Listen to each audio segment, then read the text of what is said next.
Hello everybody, welcome to my channel.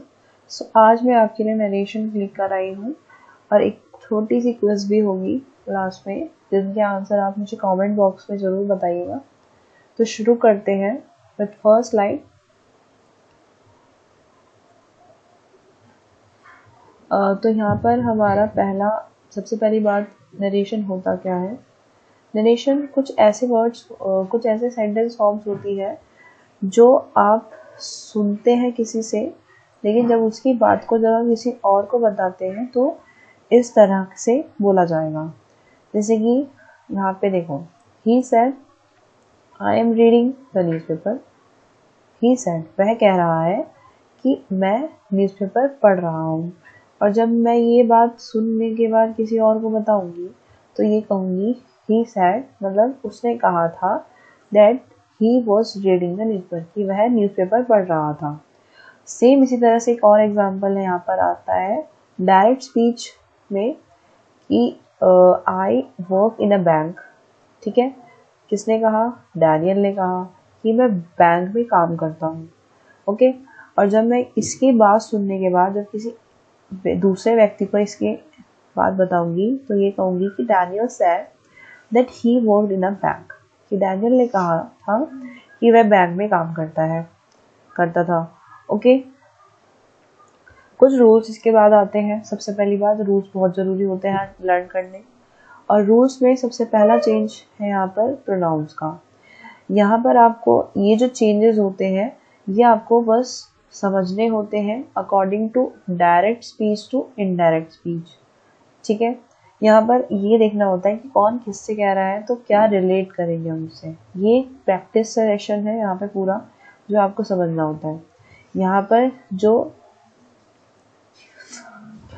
एक second, जो यहाँ पर changes of place and time words के ऊपर बात करें तो यहाँ हेयर टू देयर हो जाएगा, टुडे टू दैट डे हो जाएगा, this morning to that morning हो जाएगा, यस्टरडे का दैट डे हो जाएगा, टुमारो का the next day, next week का the following week, next month का द फॉलोइंग मंथ, ऐसे हो जाता है। ओके, और रूल्स भी आते हैं कुछ सामने, ये ज़्यादा इम्पोर्टेंट है। यहाँ पर ये डायरेक्ट है, ओके, और ये इनडायरेक्ट है। ठीक है, डायरेक्ट से अगर बात करें इनडायरेक्ट में जाने के लिए तो आपको कुछ टेंस भी लर्न करने होते हैं। ठीक है, जैसे कि सिंपल प्रेजेंट है, सिंपल प्रेजेंट का फॉर्म में मेन वर्ब कौन सी यूज होती है? डू या डज? डू, और डू या डज को अगर हमें बदलना हो तो उसको हमें डिड में चेंज करना होता है। किसमें? डिड में, अगर हमें इनडायरेक्ट वे में लिखना है तो। प्रेजेंट कॉन्टिन्यूस में आपका आता है यहाँ पर इज एम आर, और इज एम आर को अगर हमें बदलना है तो वो चेंज होता है यहाँ पे वॉज या वर की में। ओके, और अगर यहाँ पर हम प्रेजेंट परफेक्ट की बात करें तो प्रेजेंट परफेक्ट में आपका आता है हैज हैव, और हैज हैव जो है पास्ट परफेक्ट में चेंज हो जाता है हैड की उसमें। ओके, यहाँ पर प्रेजेंट परफेक्ट की बात करें तो प्रेजेंट परफेक्ट जो होता है वो हैज बीन के सेंस में आता है, और पास्ट परफेक्ट कॉन्टिन्यूस की बात करें तो यहाँ पर हैड बीन हो जाएगा। बस बीन दोनों में है, यहाँ हैज़ है तो वो सेम वही हैज़ बीन है, तो यहाँ पे हैड आ जाएगा और कुछ नहीं है। ओके, यह हैड आ जाता है। फिर पास्ट इंडेफिनिट, वही जो डिड अभी बताया कि पास्ट इंडेफिनिट होता है डिड, और जब डिड आपको डायरेक्ट वे में दिख रहा हो तो यहाँ पे डिड जो है वो हैड में बदल जाएगा। ओके, यहाँ हैड में बदल जाता है। पास्ट कॉन्टिन्यूस मतलब आपको वॉज वर्ड नजर आ रहा है तो वॉज वर्ड जो है हैज हैव बीन में बदल जाता है। पास्ट परफेक्ट और पास्ट परफेक्ट कॉन्टिन्यूस में कोई चेंज नहीं होता, दे आर सेम। अगर वो डायरेक्ट में ऐसे है तो इनडायरेक्ट में भी वैसे के वैसे ही रहेंगे। अगर बात करें विल और शैल की, विल और शैल जो होते हैं वो चेंज हो जाते हैं वुड में। ठीक है, मे जो होता है वो माइट में बदल जाता है, कैन जो है वो कुड में बदल जाता है, और हैव टू जो है वो हैड टू में बदल जाता है। शुड और मस्ट के साथ कोई चेंज नहीं होता, ये जैसे हैं वैसे ही रहते हैं। सो पहली हम यहाँ पर एक्सरसाइज समझते हैं। पहला यहाँ पर आता है, Tina said I shall leave Chennai soon. Tina ने कहा कि मैं चेन्नई जल्दी जाऊंगी। ठीक है, चेन्नई जो है जल्दी निकलूंगी, ठीक है। तो यहाँ पर जो सैड है, सैड तो सैड ही रहेगा, बस चेंज यहाँ पर थोड़ा आ जाता है, ठीक है, यहाँ पर और एक इधर आ जाएगा, और कोई चेंज नहीं आएगा। तो टीना सैड, टीना, आई कौन है यहाँ पे, आई टीना है, टीना ने कहा था, ठीक है, क्या कहा था कि मैं जाऊंगी, तो मैं कौन है यहाँ पे, टीना। तो टीना आई की जगह शी लग जाएगा और शेल की जगह शुड लग जाएगा। तो सेंटेंस कुछ इस तरह बनेगा, Tina said that she would leave Chennai soon. I think आपको समझ में आ गया होगा।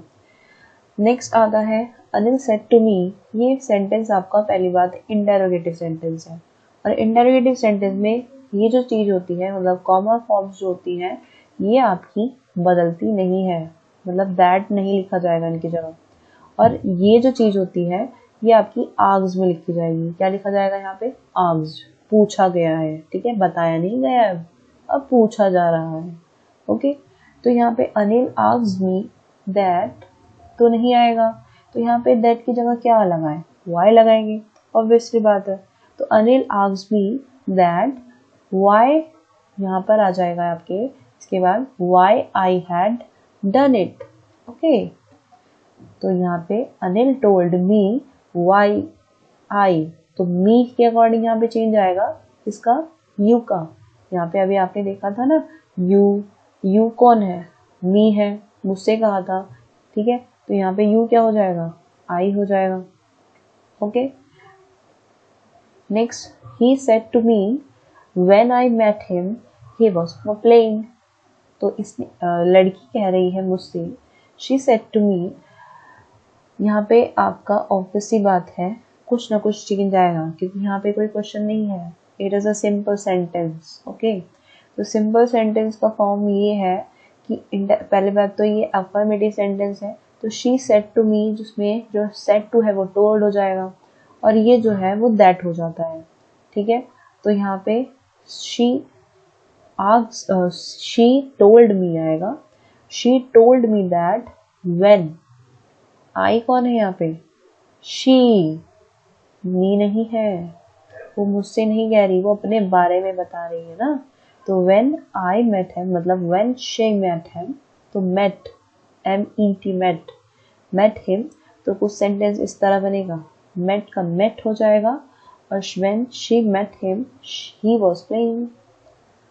नेक्स्ट आता है fourth, the teacher said to the boy, teacher ने बच्चे से, लड़के से कहा।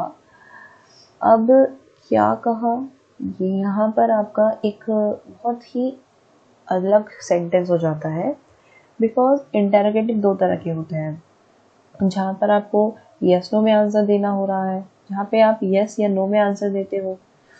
ओके, जहाँ एक होता है जहाँ पर आप WH फैमिली के आंसर देते हो, मतलब जो वाई, व्हाट, इन सब के जो आंसर देते हो वो एक्सप्लेनेशंस वाले होते हैं। और एक्सप्लेनेशन में मैंने भी आपको बताया कि जहाँ पर WH फैमिली नज़र आती है वहाँ पर आपको वैसे का वैसा ही इसकी जगह पर, किसकी जगह पर, कॉमोस, ये जो कॉमे होते हैं इनकी जगह पर आपको वैसा का वैसा ही लिख देना होता है, यहाँ पे आपको दैट नहीं लिखना होता। लेकिन जहाँ पर आपको यस नो नज़र आने वाले होते हैं, सेंटेंस होते हैं, वहाँ पर आपको इनकी जगह इफ़ या वेदर यूज़ करना होता है, इफ़ या वेदर। ओके, तो इसका सेंटेंस में ऑब्वियसली बात है, ये have you done your homework जो है क्या बता रहा है, क्या तुमने अपना काम किया, ऑब्वियसली बात है वो या तो यस में आंसर देगा या तो नो में। तो टीचर ने लड़के से कहा have you done your homework, क्या तुमने अपना गृह कार्य किया है, ठीक है। तो यहाँ पर जो चेंज होगा वो ऐसा होगा, the teacher asked the boy if he had done his homework. Okay, so next आता है हमारा he said let us go to the movie. तो यहाँ पर वो क्या कर रहा है, सजेशन दे रहा है, पूछ रहा है, प्रपोजल दिया है उसके सामने, कुछ तो किया है ना।